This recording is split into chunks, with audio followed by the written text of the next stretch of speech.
The shadows of the past can be overwhelming. Across the eternal waves of time, our ancestors and the legacy that they left are both a source of strength, but also great doubt.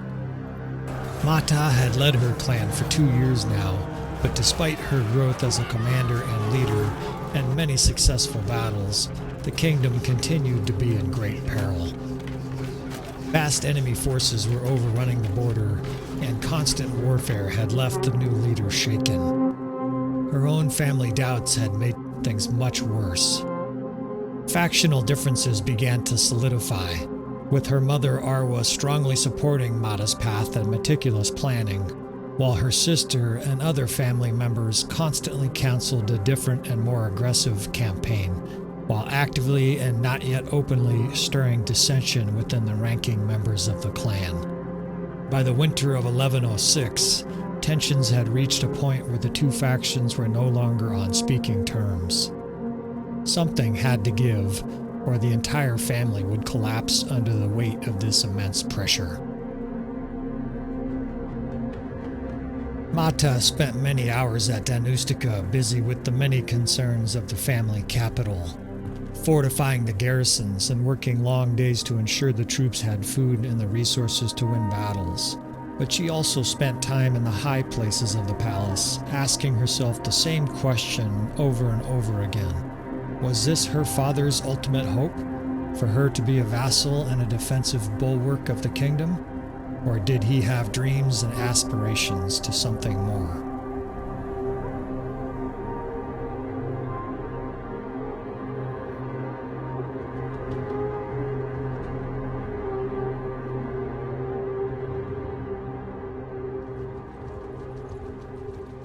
We'll do a little consolidation here, get some troops, dump this food off, and then take a little assessment of this campaign.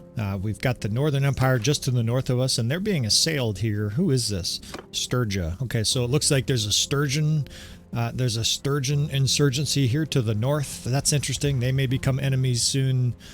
But in this episode, and again, welcome back again to another episode of Tactical Enlightenment's Aserai Campaign.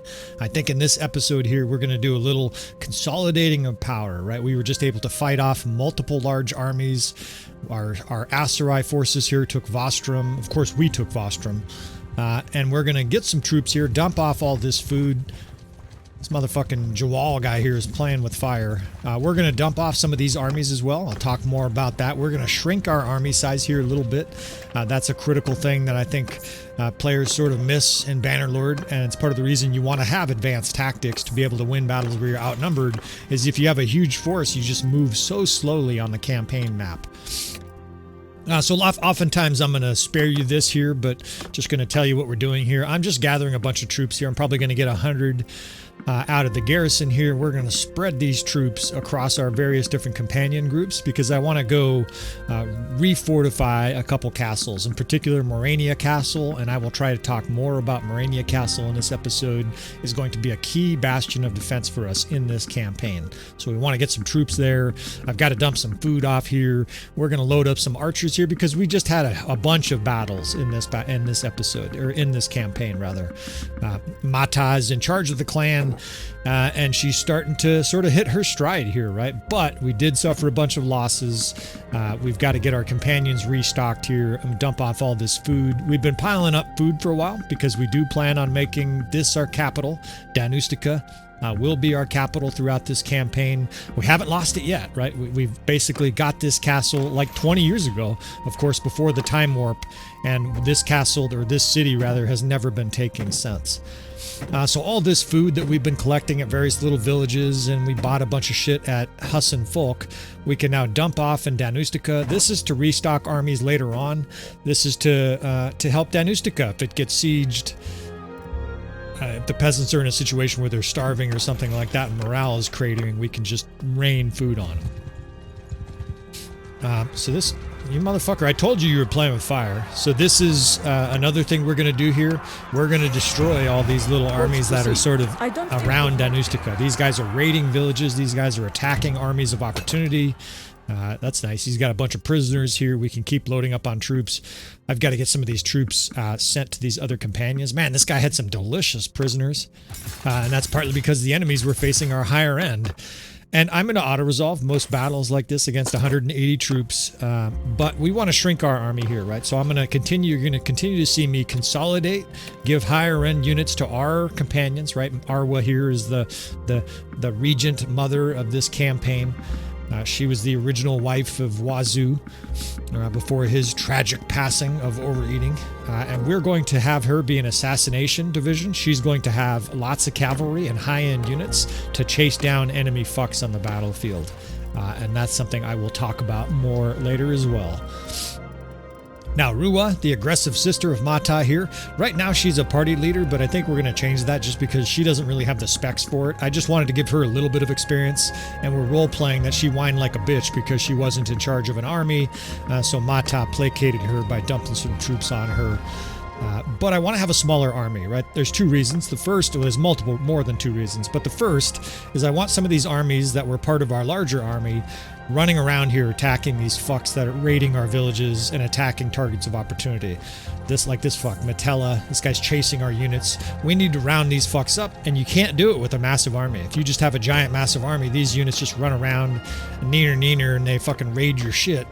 And you can't catch them, right? So we're going to run with a smaller army so that first we can catch them, right? And then once we're there, we will consolidate our forces, which reminds me of the Napoleonic Corps system. I'll try to talk about some of that during this episode. And we'll suffer some losses here. In fact, those are grievous losses. Goddamn auto-resolve.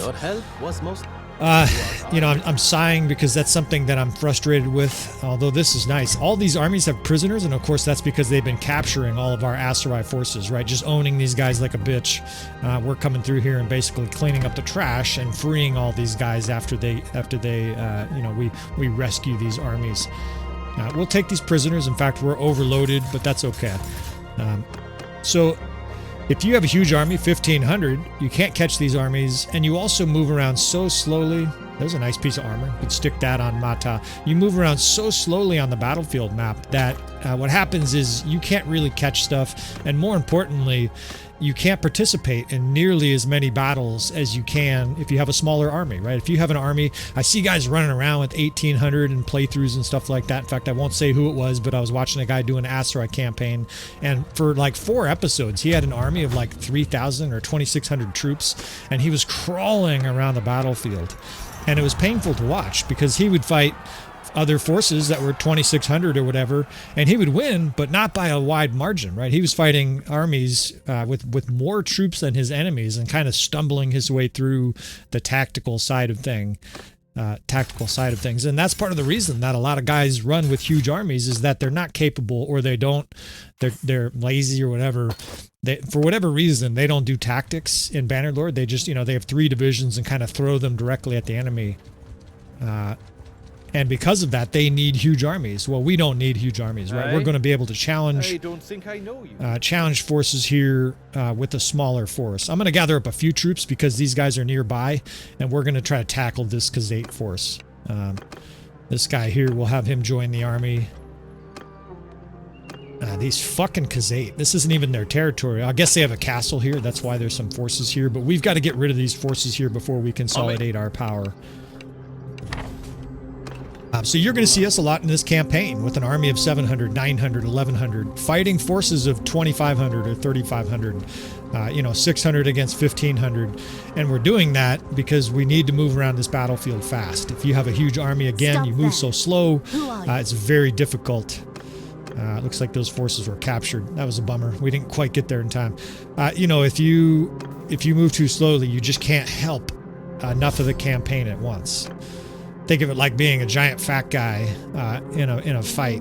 You might pummel the fuck out of the guy in front of you, but if the fight moves 100 feet to your left, you're the last person to arrive and help anybody, right? We're going to be lean and mean, right? To use the weightlifting or business metaphor, our armies are going to be relatively small, and we're going to throttle the enemy with tactics here, right? The Khazate in this situation are attacking us readily, and they have zero chance of winning this battle. I shouldn't say zero, very little. All right, so XXI, I'm always looking for ways to slow down their horse archers, right? Water or something, trees, a narrow space, and these rocks over here are going to serve on this battlefield. I don't know this battlefield that well. That's part of the reason I wanted to do an Aserai campaign, is to play in some unfamiliar terrain, because tactics is a universal language, right? Tactics travels with you. It's like fucking Bitcoin or gold. You can use it wherever you go. So I'll explain this briefly. I'm not going to do this every episode, but the 4th Division, I try to make a crossbow division of about 50-60 troops. That way, if I have to use those guys in a square defensively, or in a shield wall, or in some kind of different manner than the regular archers, I can do so. The 3rd Division is typically shock troops, although we don't have as many as I'd like. The 6th is skirmishers mixed with a few archers. The 5th is archers, and the 2nd is a cav division. Well, the 2nd, 7th, and 8th are cav divisions, and I'll talk about them in a second. The 1st Division is the strongest infantry, kind of a meat division. I want those guys basically being the ones that are getting shot at, right? The 2nd Cavalry and 1st Infantry, those are the units that I want basically absorbing arrows from the XXI. We're doing that because of the rest of the units. You can think of it like a body metaphor. The 1st and 2nd are our shields, and the rest of our units are our sword arm. Now we can stick these guys in the 8th. The 8th and 7th Corps, by the way, is horse archers mixed with Jav Cav, right? So I have those guys set up so that most of the 2nd is regular just shield and spear Cav. In fact, they can be lower level. And then the 7th and 8th is more your offensive, kill the enemy type of troops. 3rd is shock. I don't think I missed anything else. 5th is archers. I think that pretty much covers it. All right, so let's go ahead and start setting up our formation here around these rocks here, and see if we can't throttle these XXI forces. Of course, in a campaign like this, you always need to minimize your casualties. But in this kind of a battle, outnumbered by 200, the first order of the day is winning, right? We've got to win first. I'm very confident of that, but we've got to try to minimize our casualties if we can. All right, let's start getting archers set up over here on this left. There's a rock wall here we're going to be able to use. And what I want essentially is the 1st, 2nd, 3rd, and 6th holding the center here. I might put the 8th offset to the right. And of course, some of you guys already know what we're doing here, right? We're setting up sort of standard formations, but in case someone hasn't watched an episode before, maybe this is the first episode they've seen on the channel, and these guys are like, what the fuck are you doing? Running into the rocks. Why should we even watch your channel? Hopefully I can pass on some tactics that will help you devastate your enemy in similar situations. So 4th and 5th up here, we're going to use these rock walls so they can't get charged by cavalry, right? We're going to essentially isolate these guys from the rest of the army, the rest of the battle. And the 1st and 2nd will be the main guys that we send towards the enemy to absorb all these arrows. Of course, this battlefield is poorly designed. There's like these rocks where there's a fucking invisible wall. It feels like something out of the Matrix. I can't move forward here either. So some Tail Worlds brilliance going on here, but we will adapt. So 7th Horse Archers off to the left as well. That way we have mobile archery units. And the 3rd Corps is, that's a shock division. I mentioned them earlier. They will go behind the 2nd Cavalry, because the 2nd Cavalry is not an offensive division, right? They're going to hold the line and essentially absorb arrows and enemy cav charges. That 3rd shock troop division, those are the guys that are going to do the killing there, right? Between them, the archers, and the skirmishers, those guys are going to really earn their bread. 1st Division here, again, they're mostly there at this stage to absorb arrows, although they're also throwing javelins, and they will be used to destroy the enemy's infantry later.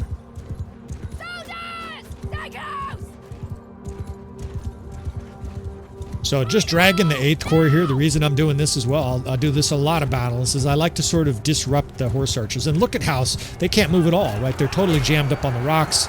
And what do we say about horse archers that can't move? They're dead horse archers, right? Look at the death spam. It's just fucking fizzing green here as our archers and horse archers go to work. Meanwhile, the 8th Corps is coming through here. These Jav Cabs and Jawal and whatnot are throwing javelins into their back. The overall effect of all this, with all of our archers positioned at angles, is a dead enemy, right? We've got to destroy these horse archers first, and then we will see what the enemy does with the rest of their troops. They've got Cav charging our 2nd Division here. We're going to move our javelin throwers up, our 6th Corps, and send in the shock troops, right? That way those infantry can help destroy any cavalry that's sort of caught up on our 2nd Cav Division there, right? That's the shield and shock tactic I was mentioning before. See, our archers are completely free back here. In fact, I'm thinking we might roll our archers up here in a big circle clockwise around the enemy on this left flank. I can bring the horse archers up here, The enemy has a handful of horse archers here, not really threatening us. And this area right here, look at this. If I get archers and horse archers positioned right where I am right now, they're going to be able to totally enfilade fire all the enemy troops. Now these fucking rock walls I can't jump over. Very distressing, Tail Worlds. They've designed such a brilliant game and then they fuck up things like that. It's like I'm hitting an invisible wall from the Matrix or something like that. There's a glitch in the system. What is it? It's deja vu. I can't jump off of rocks that you should easily be able to jump off of. Alright, so just resetting some divisions here because we've devastated their horse archers and I want to see what the enemy does here. We're going to spur the action though, so if the enemy's a little cagey here, we will definitely move in aggressively. You notice I typically fight defensive at the beginning, and that's because I want to see what the enemy does. Right now, what they're doing is dying. It's just fizzing green death spam.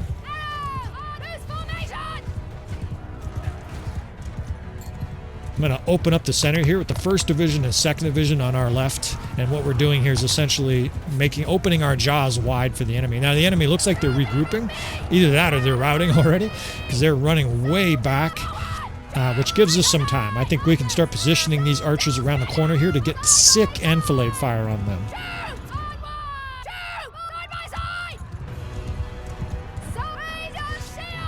What is that? Is that enemy infantry charging? Good, we want this. Come get some, boys. They've still got horse archers coming in here, and of course these guys are being raked. Now, a lot of our archers are moving, so the death spam, there's a little stall, there's a little delay in the death spam while those archers get into position. But these infantrymen are charging right into a trap, right? We have the 3rd Division over here. The 1st and 2nd are on the other side. There's archers facing them in the front and skirmishers. The other archer divisions are now being peeled around to the enemy's right flank, our left flank. These archers are still working. In fact, there's a lot of infantry in there, a lot of skirmishers. Those guys can charge. It looks like the enemy's hesitant here. It's almost like they smell a trap, and well, they should, right? Now, we will move up here aggressively. If the enemy just sort of jockeys back and forth here, if I was in a campaign where I had to win battles with like as low as casualties as possible, I would not do what I'm probably going to do here. We're going to get aggressive on the enemy. In situations like this, I would just back up and wait, but I don't want these episodes to be forever, right? So we're going to move in here aggressively.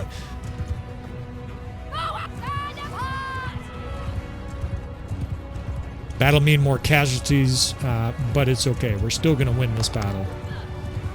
And of course, Mata is so feeble. She's just like, it's like I'm swinging a paper towel roll, a wet paper towel roll. All right, let's move our infantry towards the front here. 1st, 2nd, 6th, and 3rd. The enemy doesn't want to fight. We will initiate.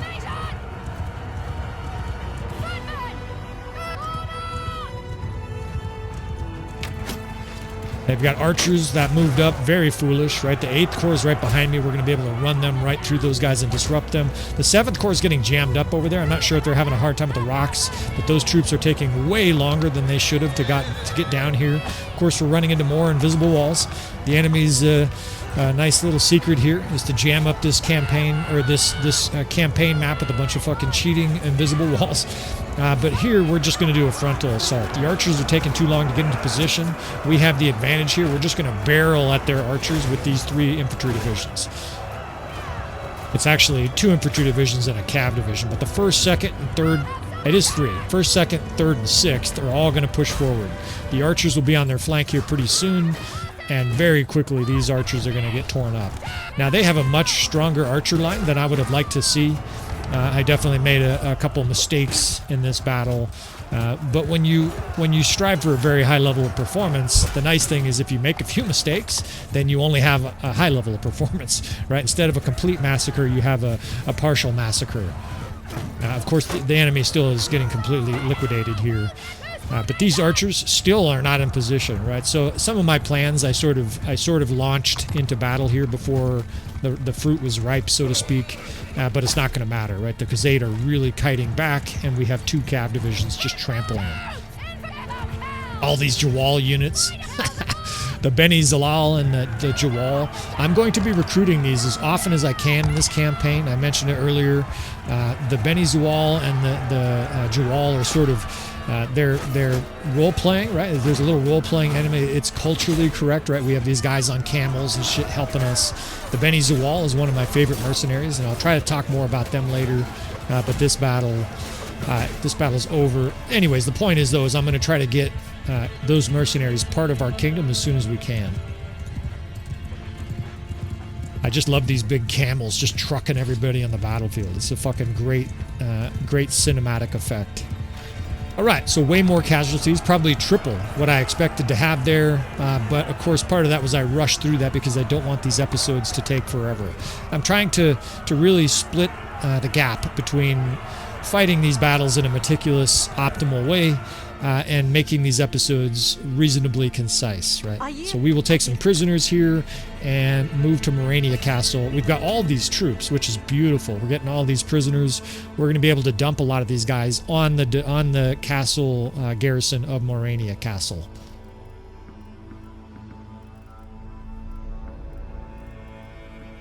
Yeah, so Napoleon's core system, again, I know I've talked about it before, but I can cover it a little bit. He just developed a process where logistics and the amount of moving troops becomes very difficult, right? When you have an army of 100,000 troops, you can imagine how much food, how much medical supplies, how much resources it takes to keep an army like that in good working order, right? And so Napoleon developed a core system where if you had an army of 100,000 people, you would make 4 or 5, maybe even 6 independent armies that were near each other, right? They might be 10, 20 miles away from each other, but they would be foraging and collecting goods on their own, right? They would be effectively moving as independent armies, obviously communicating with each other. And then what Napoleon would do is he would move those armies in a very quick manner, right? Because they were foraging individually, and obviously you can imagine how much food an army of even 20,000 troops eats. These armies would then be able to move very quickly, and then Napoleon would concentrate his forces for battle once those forces ran into a large army. The same thing happens in Bannerlord, right? If you have a gigantic army that's moving really slowly, you get outmaneuvered by smaller, faster armies, right? They're raiding your shit. And so I'm going to show you how it translates, how Napoleon's core system translates to Bannerlord. I'm probably not going to do it right now because we're close enough that it's not going to matter. But there will be some point where I effectively give you guys a lesson on Napoleon's core system and how it translates to Bannerlord. It's not something I see people doing very often, but it's the kind of thing where you could arrive at a location like a full day ahead of when you would have arrived, maybe even more than a day if you didn't use this division of your units. Similarly, again, our small army size here is going to allow us to close in on locations in a very quick manner. And motherfucking Northern Empire sieging here. This is, again, it's fortuitous because we are already heading in this direction. And you know what? This is another thing I'm going to show you guys. Quite regularly on the channel, I talk about having a Helm's Deep. This castle and the other castle models that are very similar to it are going to function like a Helm's Deep. In other words, this castle is going to be a location where we can destroy large forces of enemies by holding out in the castle, right? We sneak in. Now there's 700 of us inside the castle, and this castle layout, right? There's about 6 or 7 of these peppered, dotted throughout the Calradia area. This is one of the best castles to defend, and in this episode, I will show you how to do that. Now, I'm going to have 3 infantry divisions and a mixed division. The 4th will be a mixed division. The 1st will typically be strong infantry that are used at the gate, right? We're basically going to deny the enemy gate access, but we're eventually going to open it up. And I know that seems strange. We're going to effectively allow the enemy to come in just enough so that they get slaughtered. The 2nd division is skirmishers, guys with javelins. We'll use them sort of on and off. You'll see me holding fire with those units and stuff like that. The 3rd is just an auxiliary infantry division. They are shock troops, mostly shock troops, and I will use them in a variety of ways. The 4th Corps is a mixed division, so we'll spread them out here behind the main gate. The 5th Archer Division, I'm going to position over here on the left.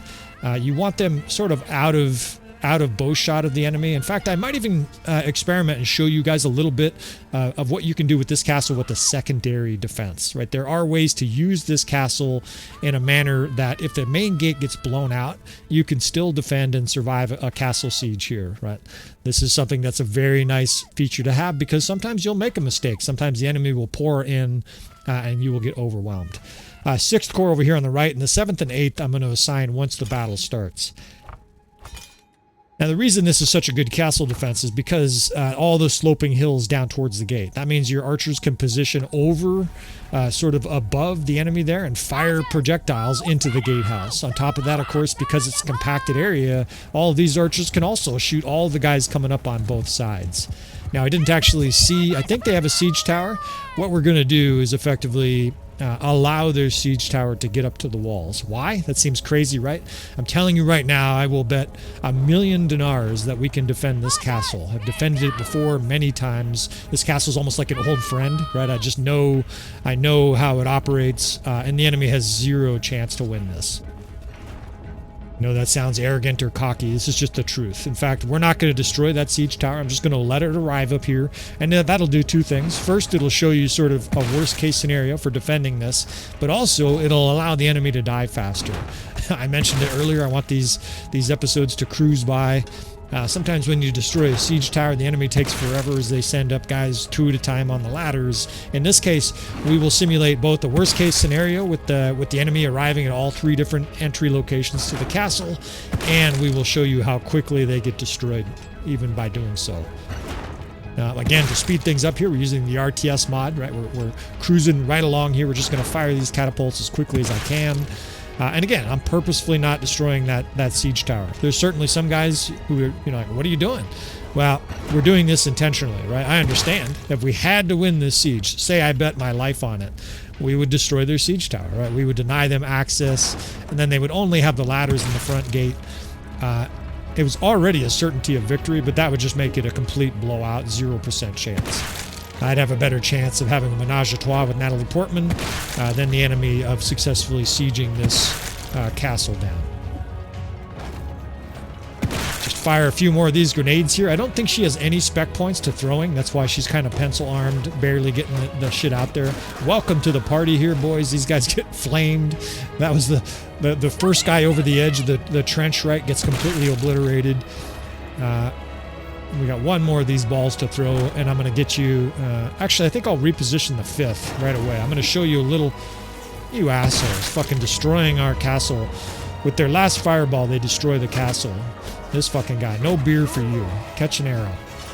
Alright, so the enemy's going to get scorched by all these archers. You can see what's going on. The 2nd Corps, I'm going to hold fire. Right? I don't want them throwing 80,000 javelins yet. I will show you why I'm doing that in a minute. Now I'm going to pull the 5th and 3rd, get the fuck out of my way, and we're going to essentially simulate, or at least show you, one of the reasons this castle is so defendable. This is interesting. The wall actually doesn't go up the stairs here, so this is suboptimal, right? A good castle defense, a good masonry designer would have the walls go all the way up those stairs. That's just laziness from Tale Worlds. Nevertheless, we will get most of these guys past this dangerous point. This is the 5th archers, maybe I said infantry, and then the 3rd infantry there I just told to stand still and hold that line, right? That's the way the enemy can't get their archers to swarm, or can't get their troops to swarm these archers heading up to this defensive spot. But this is one of the ways that you could, and you can probably kind of see what I'm doing here. This is one of the ways that you can make a secondary defense here. All of these archers, I mean, presuming there's a wall here.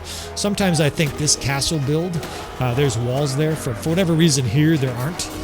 And we would adapt to that, but I'm going to get us down into the courtyard. The bottom line, though, is that using that and some other areas, you would be able to pretty easily defend a secondary stage of this castle. And in fact, I think we'll demonstrate that in one of these battles. Not here. One of these battles, it'll give me another reason to show this castle, right? Because we're going to defend this castle several times in this campaign. This is farming, right? The video game term for this. The enemy has a 0% chance of winning, and we're going to rack up skill points. Our units are leveling. We're going to get up all kinds of prisoners and all kinds of other shit, gold and equipment. The enemy's now jammed up on the 1st Division, and of course, I moved that square over there. Why? So that all these guys were exposed to this side. Behind me, I just told the skirmishers to follow me. And as they get closer, they're firing javelins into the side and back of this poor enemy trying to attack that square. Nobody gets to advance, right? We're going to mow down all these guys. The arrows are raining. The Vanguard Ferris are racking up kills because they're throwing javelins here next to me. And of course, if the enemy started to rush us here, we would simply take the 2nd Division and square it right in the gatehouse, right? And just completely crimp the enemy. This is a checkmate situation. It doesn't matter what the enemy does here, they're dead now. Yeah, I'm triangulating our 3rd Corps around the front gate here because I want to defend that other side. There's a bunch of combat over there. And I do recognize there's going to be a fair amount of casualties here, but this is almost by design. By intentionally letting the enemy come in all 3 different locations, there will be more casualties, but I'm not too worried about it at this stage. Like I said, if this is a battle I had to win, I would simply blow up their siege tower and prevent them accessing it at all. So the 2nd Corps, and again, look at the arrow fire here, right? It's just a withering fucking arrow fire, getting shredding everything in the courtyard. And to use another analogy, this keep siege is getting to the point where the recipe is complete, right? We've mixed all the ingredients, the bread and the flour and the eggs in the bowl, and pretty soon we're going to be able to just put it in a dish and put it in the oven and then go to sleep for 40 minutes, right? We burn the house down. This castle siege, I almost don't need to do anything. I could just go, Mata could go up to the actual castle and play some chess, whatever. It actually reminds me a little bit of Sir Francis Drake. There's a good anecdotal story when he was in the 1500s when the English were starting to establish ocean dominance, sea dominance. There's a story where I'll tell that in a second. Let me just explain a little bit more here. So 1st Corps, again, we're opening it up wide there. That way, again, all of these guys can get shot at. And what I'm going to do here is I'm going to tighten the 2nd Division, kill this guy. Oh, beautiful. Nice cut there. You could just cut the guy's head right off. I'm going to position this 2nd in a tighter little knot of shields here. That way, all these other archers can shoot, right? Even more arrows and javelins. In fact, some of those 2nd Division, now those guys are throwing javelins. So here's the story. Francis Drake, evidently, and this is anecdotal, who knows, right? It's not like they kept amazing records back then, but he was in charge of a large flotilla of English ships. And of course, you English fellas can feel free to correct me if I'm ignorant. I'm ignorant often, ask my wife. But supposedly there is a Spanish armada or a large Spanish fleet coming their way.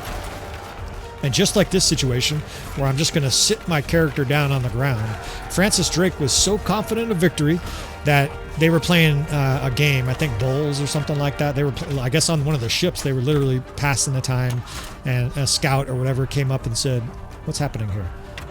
Oh, this is just the archers here joining the slaughter. Hopefully you guys don't mind me flying around here with the RTS mod just to show you what's happening to this poor enemy fuck while I tell this little story. So this scout or whatever came up to Francis Drake and said, "Hey, Admiral," or whatever he was, "we just spotted, this huge Spanish armada.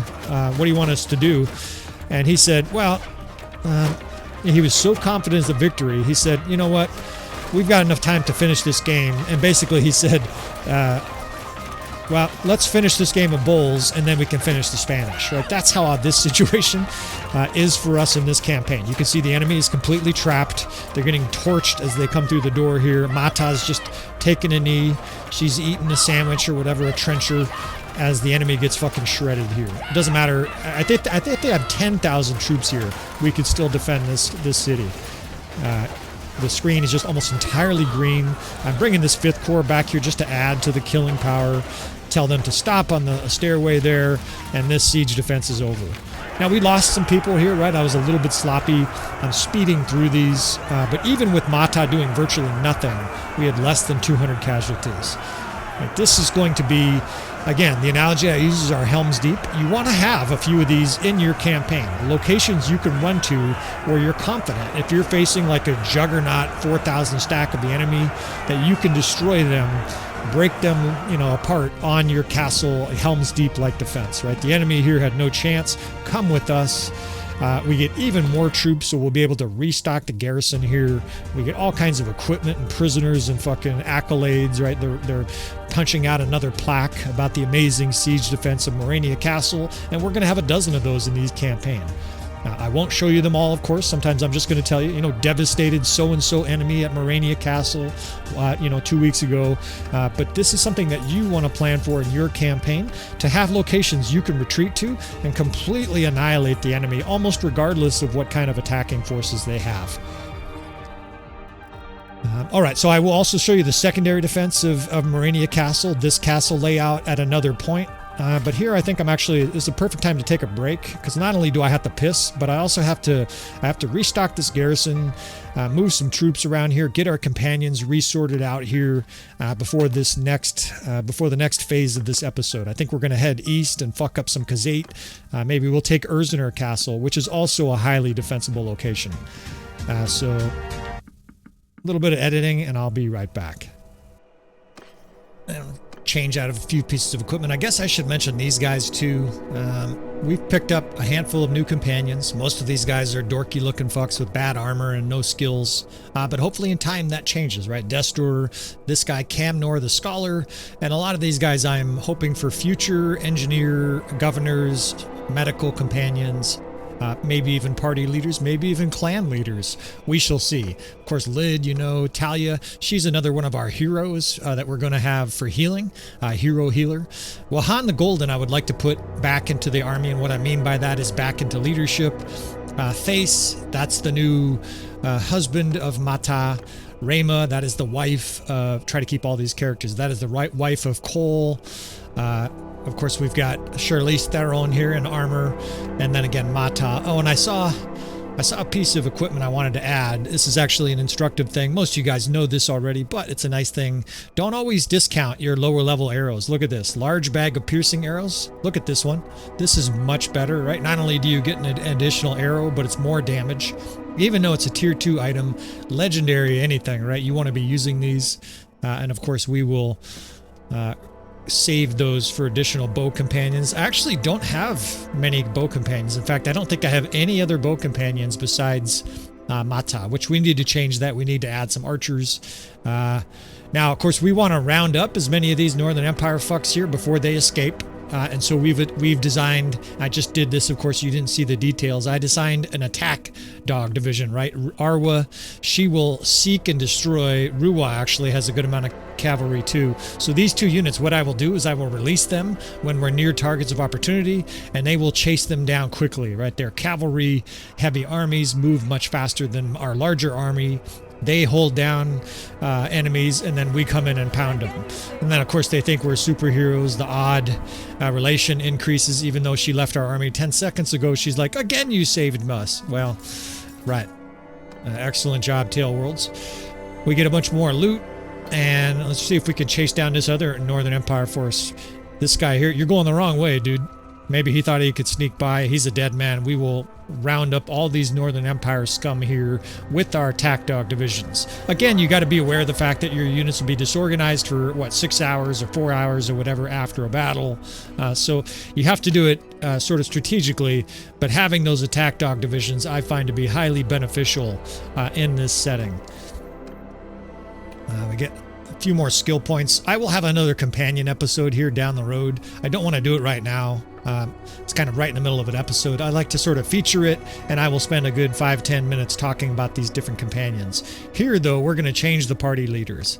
We're going to put Wahan the Golden back in charge of a group, an army group, and I'd like to replace Zahara the Spice Vendor. She's another companion we're developing into, hopefully a governor of a large city like Danustica, and she will develop a lot of money through tariffs and whatnot, just like President Trump, right? She's big on tariffs, charging people on exports. We're going to replace her, though. I forgot she can't be part of the army, so if this is all grayed out, she's got to be disbanded from your army. We can then put Talia, this healer, back in charge, and then within a few hours we can add these armies. You see, they don't appear right now. You just gotta wait a minute and these armies will appear back on the list. Here we are. Wahan the Golden and Talia Willowbark re-enter our army, and now those companions can start to gain some skill levels, right? Arwa or Ruwa and Zahara the Spice Vendor pop right back into our party inventory. So I want to head northeast here. I'm going to kind of wander through the northeastern portion here near Oneira. I'm curious what's going on. We've got peace with the Western Empire. Still war, though, with Khazate and the Northern Empire. So I'm like a belligerent gangster. Mata is going to wander through here. Of course, that's a little Wazu rubbing off on her, I guess, the belligerent gangster part. We're going to basically look for targets of opportunity up here, right? See if there's any scum Northern Empire or even Khazate that we can throttle on our way to Erzenur Castle. Erzenur Castle is very similar to Morania Castle. This is a castle I want to have because you can destroy large, well, anybody. I was going to say Khazate. Oh, finally, this guy, finally an Aserai force besides ours has an army. That's good, and that's probably partly because we released some of those armies out there.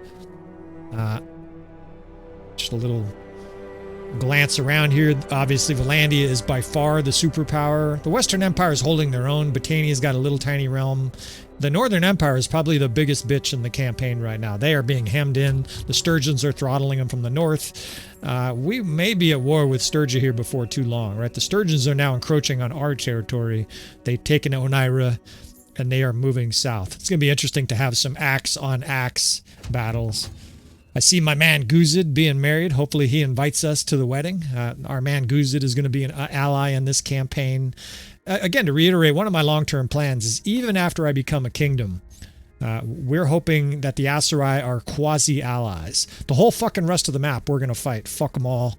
I'm not just going to outright declare war, but we're going to be belligerent with the whole rest of the map.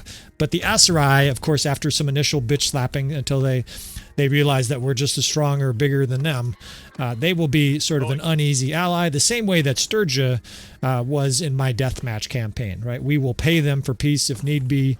We might bitch slap them from time to time if necessary, but the Aserai hopefully are kind of friends of ours, right? We need some wedding partners. It's hard to get married if the whole world hates you, all right? All right, head our way, rocket up here to Erzenur Castle. We're using the Better Time mod. This is a blessing for a campaign. Mata's leadership and Talia Willowbark's scouting, right? We're getting all kinds of points. This is probably Khazate attacking Hassan Folk, and I could respond, but I'm not gonna. I want Erzenur Castle. There's a medium-sized defense force in there. I'm gonna use this as an opportunity. Here's how I view this, right? The Khazate are down there sieging Hassan Folk. It's going to take them a while. We can blitz this castle. In fact, I just realized I've had some guys request in the past, how do you attack a castle with really low losses? Well, I'm not sure we're going to be able to do it here because I'm not really willing to methodically go about it. But let me show you my version of doing this with a low casualty rate, relatively low casualty rate. We'll build some trebuchets and a fire catapult, a fire onager. Those guys will do mega damage on defenders on the walls. And the catapults are there to destroy their fire catapults, right? We want their fire catapults down. That way the enemy is not just scorching hundreds of our troops with those flaming balls. We want to do the flaming ball part. We're getting all kinds of ransoms here as the Northern Empire expends all their money trying to get their whole fucking nobles, all their nobles back. Actually, yeah, that was like 15 of them that we captured at Morania Castle. All right, so unfortunately my catapults are targeting, or the trebuchets are targeting the walls. I want them to destroy these fire onagers. Once those 2 fire onagers are down, then we can fight. Oops, we've got 888. Isn't that like the mark of the devil or something like that? Or 666? This guy's coming in here, and I'd rather start this siege before he attacks. Although we can fight him too, right? Well, there's a little bit of Wazu and Mata, and of course Rua's like, fuck them, we'll fight them all. Belligerent Rua, her sister. I'd like to destroy this catapult, this fire catapult here. They got 1 left. If we can destroy that fire catapult, then we can launch into this siege attempt and try to minimize the casualties. So let's see if we get a lucky shot or 2 before we assault Erzenur Castle. There we go. Perfect. So we just pause it right there, and it's a weird game mechanic, but that whole army of Khazate has no ability to interfere with this siege.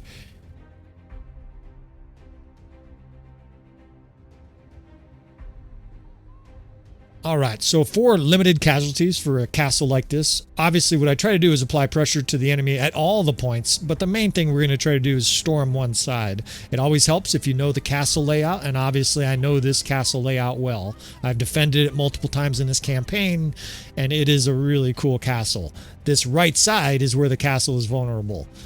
right? When you're defending, knowing that, of course, means you're going to put defenses there. Well, the AI is rarely smart enough to do that, and we're going to try to blow our path open here on the right. Now, we have no siege towers. If I had a little bit longer, I would have built a siege tower, and that would have made for even less casualties. So the enemy is getting some kills. That must be with ballistas, because I'm pretty sure they had no catapults left. You see this Lancer fuck is killing our big little recruits and shit. Obviously, the biggest key here is we want to get up here as fast as we can. Now, I brought an infantry division, a mixed archer and infantry division, and then a full archer division to put right at the base here, right? We tell the infantry to charge, get your asses up there. In fact, we're going to have to push that ladder back up, make sure they use both. Sometimes these guys are lazy and they'll just stare at the ladder laying on the ground. But once these guys start storming over here, I'm going to take a look at the other side. And what I mean is the other access point here, the other ladder. The third corps is blasting their way up there. The javelins and arrows are raining up there, right? So the enemy is going to have a really hard time defending the walls. Over here, let's get the second corps and then 2 archer divisions. You can do the 6th and 7th. I'm having a hard time targeting over there. That should work, though. Those guys should be heading in that direction. Of course, it's basically the same thing that's occurring here. Is this the 5th? No, get back. That was a finger fuck. Fat finger fumble. All right, so 4th Corps charge. Now, here's the other thing I like to do in this situation. I like to go up and micromanage. These fucking dipshits. Because, unfortunately, a lot of times your guys lift this ladder, you stupid fuck. God, sometimes you just want to choke these fucking troops. All right, up they go. Get up there. A lot of times in this situation, your ally will do dumbass shit, and it won't charge. It'll just stack up on the wall there and jam you up. In fact, I've had that happen before at this castle in this campaign. So fellas probably seeing this again. There's a little bit of deja vu. This time we're being a little bit more methodical, and I'm going to micromanage these fucks. What we're going to do is we're going to stack this 3rd Corps of shock troops and infantry in the courtyard, and then look at these guys. They're all stuck. Get the fuck out of my way. Unfortunately, this is part of the game, right? The AI around Siege is a little bit wonky. That's putting it politely. Meanwhile, while these guys fucking figure out these ladders like they've never climbed a ladder in their life, we're getting killed up here. All right, so 3rd Corps into the courtyard. 4th and 5th will bring these up behind us. This is a mix of archers and infantry. And then once there's sufficient guys here, we will start pushing a hole. In fact, these archers right here that are attacking us, we want to deal with them quickly. Meanwhile, over there, the 2nd Corps and 5th Corps or 6th Corps is charging the walls, right? So we're pressuring the enemy at multiple points. The ram at some point will get up to the gate. These infantrymen are now blasting a hole, but I'm not going to pursue these guys to the edge of the map, right? We just want a free pass here for our troops, right? So we're just going to stack these guys up here. I might go around the corner a little bit here. As long as no one's shooting at us, what we're going to do is basically cross the bridge, right? Napoleon in the Battle of Aspern, I believe it was, one of his first major losses, was in a situation where he was trying to get troops across multiple bridges. I want to say it was the Danube, I'm not sure, the rivers of Europe. And in order to do that, they build these pontoon bridges. Well, the enemy was aware of that, and they had a really diabolical plan. This is really good planning if it was intentional. The enemy sailed a bunch of nasty barges down with all kinds of explosives and barrels and fucking objects with the sole purpose of destroying the bridge once Napoleon's forces were like halfway over, right? It was basically a diabolical plan by somebody, right? Some smart guy, I believe it was the Austrians that he fought at Aspern. And Napoleon was effectively trapped. About half of his forces were across when the pontoon bridges started to get destroyed. At that stage, the Austrians were starting to engage with them. They fought a battle, and Napoleon lost, right? The Battle of Aspern, he got his ass kicked. Aspern, I think. And of course, Napoleon historians, feel free to correct me. I don't know every single thing, and I don't have cheat sheets in front of me, right? This is purely from memory, and I'm doing this while I'm trying to command all these units. I better get back to this, speaking of, right? So now that we have 60 guys here, mostly infantry, these guys are brought up in a big fucking wedge to assault these archers, right? Kill these bitches. I'm going to split them, in fact, too, because they got archers down here kind of peppering us, fucking cons guards. And what I can do here is I can just make these guys any division I want. The 7th is fine, and I will send that 7th division down there to assault the rest of those archers. Meanwhile, behind me here, this is the 4th and 5th division starting to stack up, and I'm just bringing these guys along, right? It's like we're dragging our kids at the park on one of those little cars or whatever. So we're bringing in basically a whole army division on this right side of the keep. We'll call this the right side of the castle. Bring in our archers, bring in our shock troops, and we're just going to push into the enemy defenses here, right? The enemy is dealing with our forces on the walls here, and now they're just going to get trucked by like 100 infantrymen here as we've blown the right side of this castle open. Now, you're not going to suffer like 20 casualties here. There are a handful of cities and castles where with just the right positioning, maybe you could have like a 50 casualty battle or something like that. But in this situation, I think we're going to have a pretty good result considering the defenses the enemy has here. This is a highly defendable city. Castle. I keep getting them confused. You know what I mean. We'll call it a citadel. All right, their archers are being bored into now by our infantry. The main gate is starting to blow open, and this castle siege is over, right? It's a trouncing. If you really wanted to be methodical, you would take a long time and lob all kinds of siege into the castle once they didn't have any, right? But I'm not gonna take 45 minutes for sieges. I can explain those little parts of it, right? We would line up some fire onagers and smoke everything inside the castle, maybe even blow a wall open, and you could probably do a castle siege like this with 50 or less casualties. 267 under the circumstances is perfect. That's just fine. Gather some prisoners here, gather some loot. This guy thinks we're a superhero. We must have relieved him from the prison. I'm overloaded on prisoners, but they're just such juicy prisoners. I'm going to have to go through and clean that up a little bit. I get a little complacent. All right, now to deal with this Khazate force. And I think that's a nice bow, but it's not better than her noble bull. I think if we're going to talk the talk, we got to walk the walk. I've been telling you we're going to challenge monster forces here. We did a little pillaging here and damage the wall. We will fight this Khazate force in the open. We could just sit in the castle, fuck them, right? This is Wazu speaking, so to speak. The ghost of Wazu talking to Mata. Fuck these Khazate, right? We're going to torch them in the open. And, you know, this will be interesting. We could definitely lose this battle. But we've got our tactical tool bag dragging it along the ground because it's gotten quite large at this stage in Bannerlord. Honk-ass Khazate wants some of this. We'll do a few upgrades here. Won't spend too long on this. And then we will fight this Khazate force. We're outnumbered 2-1 here. They're going to have Khans guards and tons of horse archers. So we'll see. You know, we'll see how this goes. Look at this cool battlefield. I think I've fought on this battlefield once, and this is an amazing battlefield. Look at, there's a bridge. All right, let's see what kind of angles we can play with down here. I think this is an interesting opportunity to divide and conquer. Normally you want to divide the enemy and conquer. I'm going to show you how to divide your own forces here and destroy the enemy. What's the easiest way to explain this? First, let me divide the second, third, and fourth. Frequently get mixed up with the, what's this called, the battle size mod, so I'm straightening those divisions. Here's what I'm thinking. I can have a square division over here, fourth. We don't have as many crossbows I would like, but the 4th division can be over here with, let's put this, we can do the 6th. Look at this reverse slope decline defense. And not only that, but we can get troops across the river. So we can get troops completely protected from the horse archers. We can start by assaulting the enemy on this ridge with cav protection. Probably put the 2nd Corps, the 2nd Cav division over here. Put the shock troops with them. So I'm going to divide my army here. The 2nd, 3rd, 4th, and 6th over here. On the other side, I'm going to put the main archer body, the 5th Corps, and then what else will be over there? The 1st, 7th, and 8th, right? 1st, 7th, and 8th. And the reason I'm doing that is I want enfilade fire, that 5th Corps. All those archers will be able to smoke the horse archers without being interrupted. Nothing can get to them. No cavalry can trample them. They will be the safest guy on the field. And the only thing that can attack them will be horse archers shooting from across the river, and 117 archers shooting at horse archers. I like our chances.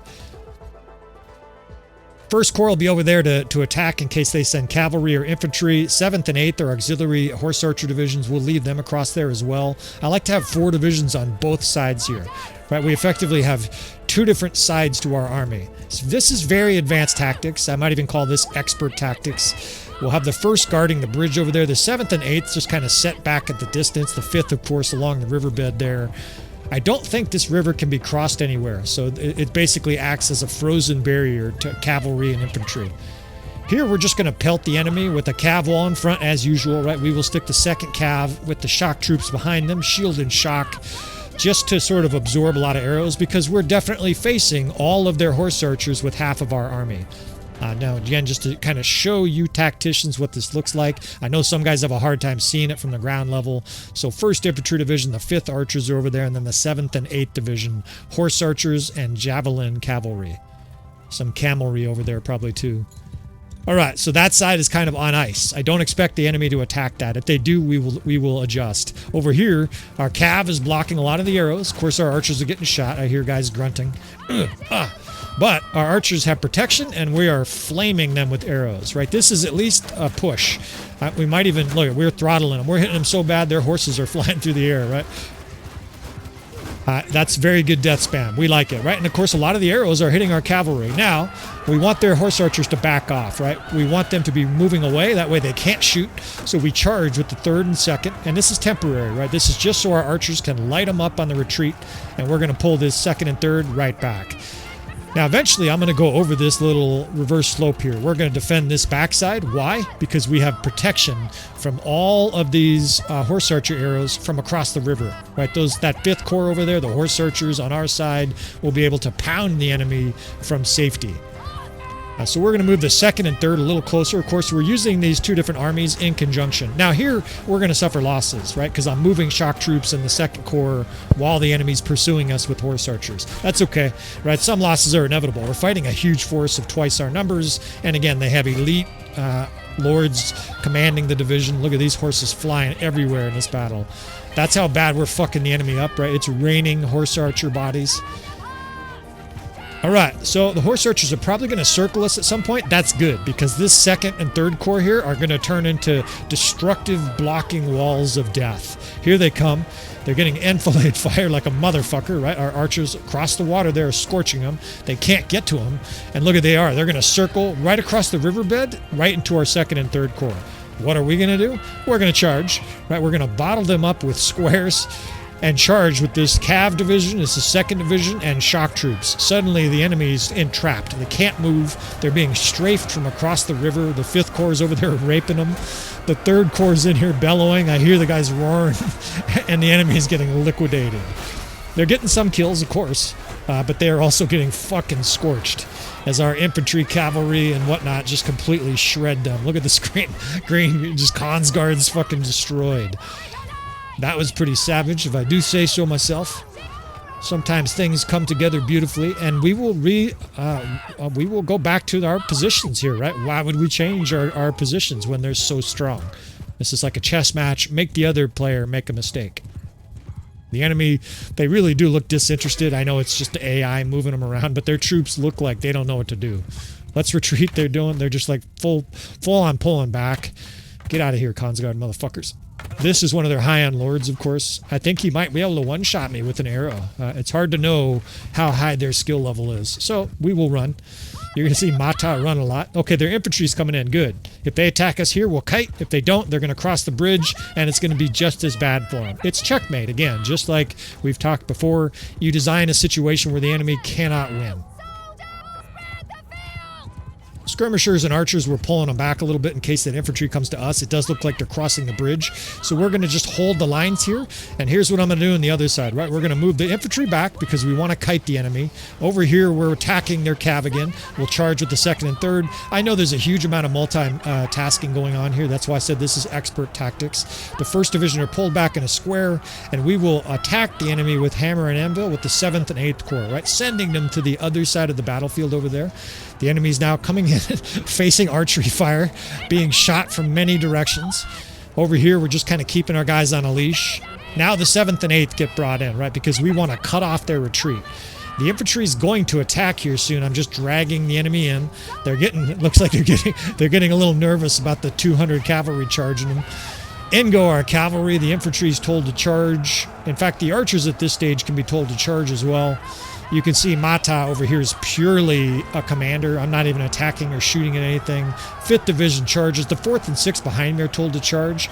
That way the infantry that's in there can come up and push off these horse archers. And on both fronts, the enemy is getting completely annihilated. The 1st Infantry Division over there is totally swallowing up the enemy infantry. Over here, the horse archers are in a maelstrom. Behind us, that infantry is going to get swallowed up by our cavalry, too. Our cavalry's over there attacking them. Of course, some of them are crossing the bridge, which is suboptimal. But at this stage, this battle's already over, right? We've annihilated their infantry division. It's getting swallowed up. Over here, the 4th, 5th, or the 4th, 6th, and well, I can't remember what we have. Over here, our troops are devastating them, right? It's a heavy screen of green death spam. I can get a few shots in here. The only thing I haven't seen is their archers, and they're probably just on the other side of this bridge. They're next, right, as part of this liquidation process. This is like a company going out of bankruptcy, right? They're selling all their goods at wholesale. All the Khazate units are being liquidated wholesale here. Their infantry is actually fighting better than I expected, and that's because we're outnumbered, right? They had like 200 infantry over there, and unfortunately, a lot of the cavalry, I wanted them to hammer an anvil. You tell the AI to hammer an anvil, and a lot of the guys just run around charging, bellowing, and attacking things randomly. It really is kind of like a drunken cav division. But at this stage, I don't think it matters. We're getting levels, right? Our companions are leveling. Now we're in F1, F3 situation, right? After all of those dynamic tactics, now it's destroy everything in sight, right? We have the tactical edge. We probably have the numerical edge. And it's time just to clean house here on the rest of these Khazate. There's their archers, like I expected. It's a lot, actually, too. 170. So let's get our forces shoved in there in a shield wall because the work is not done yet. But this battle is already over. This 4th division immediately turns into an infantry division, right? All these crossbowmen are told to charge and shield wall, and you've got Imperial Sergeant Crossbow coming up here, clubbing everything in sight, with shock troops behind him. And these poor Khazate troops, they got abused in this battle. I won't say this is a tactically perfect battle. We could have done some stuff here at the end with cavalry and really obliterated their cavalry. I'm just kind of fucking around, walking around on foot, because just like Sir Francis Drake, right, when he destroyed the Spanish Armada, I'm over here. In fact, we can shoot. See if I can do this both. I have learned to command my... Oh, shit. I was getting cocky. I was commanding my units there and taking a drink. This is the part where I run and try to survive. You get a little cocky, you get a little hubris, and you get put down quick. Especially Mata. Man, is she a bitch. But this battle is over, and that was fucking beautiful. We definitely could have fought that a little bit cleaner, but you get an idea of the dynamic tactics you can do with 8 divisions, right? We're outnumbered 2-1 here, and we just absolutely shredded this Khazate force. Horse archers, a bunch of elite archers, and they get fucking devoured. They're still yelling, fire, attack. Mata's gonna get some revenge on some of these fucks that attacked her. And this Khazate force is curtains. Alright. 10-minute battle, right? Nice execution there of 1,100 Khazate forces gaining all kinds of levels. Mata's getting pretty strong, right? She's starting to get some confidence. She's still very hesitant to attack. Her sister's very irritated still with Mata, but at least she's experiencing some success here. We continue being a vassal for this Aserai force, but independence can't be that far away, right? We are starting to develop a head of steam here. We're starting to develop a nice group of high-end troops. Our companions are starting to level. And liberty and liberation from this Aserai kingdom is coming up. This seems like a good point to end this episode. I think we're just going to take a little glance around the battlefield map here as we celebrate our victory. Hopefully they vote us Erzenur Castle. There should be a rule, like if you're the only army that takes a castle, you just automatically give it. But alas, there's 9,000 things about Bannerlord that people would fix. We're just hoping that someday there's an update and they do fix or add in some things that make this great game even better. All right, let's see. How do I want to do this? I think I am going to end this episode. I may add an appendage, a little extra thing to the end of this episode. I've got a few ideas in mind, but we're going to conclude this battle. We're getting an autosave. This was a highly successful couple 3 battles for us, right? How to siege a castle, how to defend a castle, and how to massacre a Khazate force in the open when you're outnumbered. Of course, if you want to see more from our campaign, you want to subscribe, fellas. You want to turn notifications on. I don't think I've ever mentioned that before. What that basically does, you get this little thing, this little bell up in the right-hand corner or whatever. It says, hey, Tactical Enlightenment made a new video. What are you doing? Not watching it, right? So you get a little nudge, from Google, the algorithm and stuff like that. Please comment and critique and all that kind of stuff. I appreciate you, fellas. And with all that said, I think we're going to wrap this episode up. 50-something minutes. Yeah, we're going to wrap this episode up.